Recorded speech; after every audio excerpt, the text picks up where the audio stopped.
Ashtu sikurse ka qenë misioni i OSBE-Odirit edhe ndër vite, edhe kësaj radhe objektivi i misionit të vëzhgimit të zgjedhjeve është të vlerësojë mënyrën se si do kryhen këto zgjedhje, nëse ato do të jenë në përputhje me angazhimet që ka ndërmarrë Shqipëria lidhur me OSBE-n, si dhe me detyrime dhe standarde të tjera ndërkombëtare që rregullojnë zgjedhjet demokratike.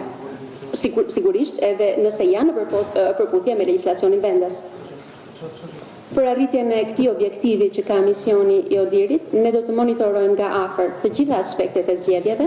duke përfshirë edhe zhvillimet para dhe pas ditës së zgjedhjeve. Disa fusha specifike me interes për misionin do të jenë zbatimi i kuadrit ligjor, zhvillimi i fushatës, duke përfshirë edhe fushatën në rrjetet sociale, puna e administratës zgjedhore në të gjitha nivelet, zgjidhja e mosmarrëveshjeve në lidhje me zgjedhjet dhe mbulimi mediatik në përgjithësi.